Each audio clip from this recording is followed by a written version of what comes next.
It's one of those where you don't know where to clap or just silence. But it was beautiful.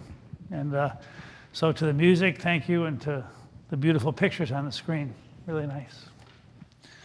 I did get a little choked up this morning coming to church. The sunrise this morning was a double spectacular. And then the way the sunlight splashed against the front of the church, so I was going around taking pictures, and I almost forgot to write a sermon, which is probably a good thing. But it was just, there was such beauty in nature. And I walked out back, and the grass is green, and we have that beautiful area that is dedicated to Jim Melka's parents for their veterans. And 15 months ago, I wasn't sure we'd ever get back. And the journey certainly isn't over. I have no idea what the future's going to bring, but I guess I've learned, like most of you, that it's just one day at a time. Today is today, tomorrow is tomorrow, and wherever the whole thing leads us, we're in God's hands. And we're in God's hands whether things turn out the way we want it to or not. But today the sun keeps rising and the flag is waving, and we take some time to honor those who have made the ultimate sacrifice so that we could be here today. I listen to WGN radio a lot. I'm not sure I'm proud of that, but I do. And they were having a talk, and people could just say whatever they wanted about Memorial Day, and there was a lot of complaining about Memorial Day because, it's the beginning of summer, it's the barbecue season, it's the day off. But for a lot of people, the real meaning of Memorial Day may have been lost. And I wanted to call back and say, no, it hasn't. Not here. We have to have, and we should have, such respect for our veterans and our men and women in uniform, and especially those who gave it all so that we could be here today. And maybe the last 15 months, at least for me and for I'm sure many of you, has been a time of rediscovery. Rediscovery of a lot of that stuff that we take for granted. God and our freedom, patience and decency, our flag, our vets, our cops, our family, our church, all those things that we easily take for granted, now they're precious cargo. I think about the passage of time, and I spent part of my day yesterday in Piatone, and a lot of flashbacks to the early days when I came here years ago at the church.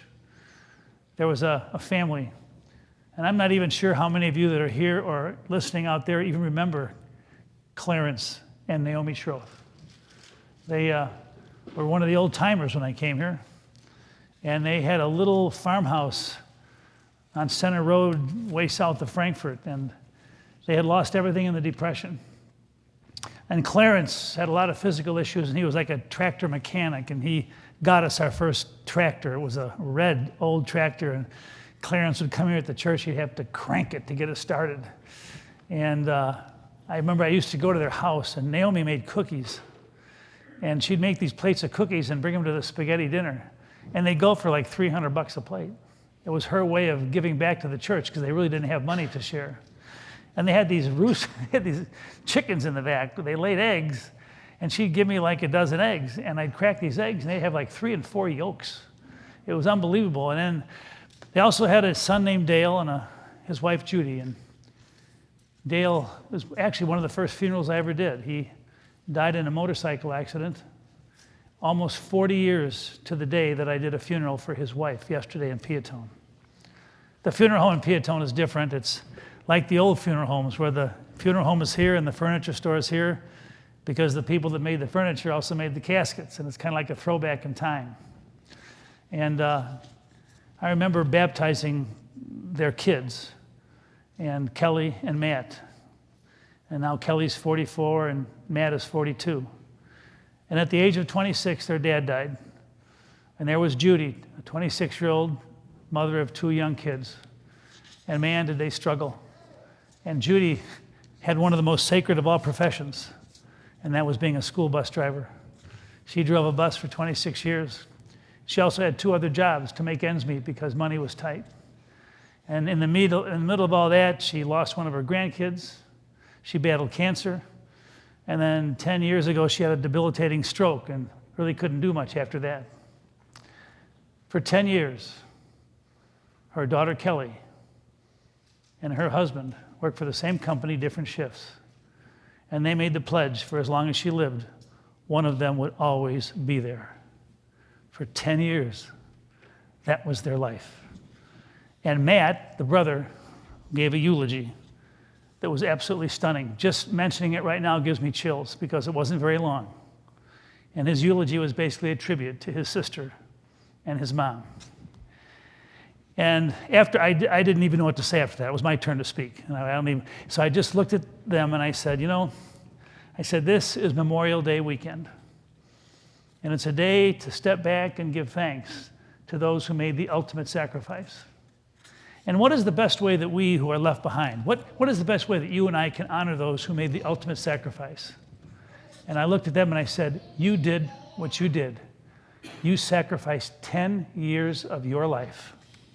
You put your life on the back burner so that your mom could live and die with dignity. And to me, that's a little bit what this supposedly holiday is all about. That we can't make the ultimate sacrifice because we haven't, but we can make a sacrifice unto others in their honor, because as they gave what they gave, we can give what we have. Each one of us, you and I, we're human, we're imperfect. I am often very, very selfish, and yet at the same time, each one of us is blessed. We have gifts and blessings that we often take for granted. So when I see the flag this morning, when I see the sunrise today, when I look at you, when I think of the fallen who have given their life so that we can be free today, when I think of a daughter who loved her mom, I realized that each one of us every day, that we're called to give it all unto others, to make our little corner of the kingdom a little bit better because we're here. Amen. If you're able to, please rise for the creed.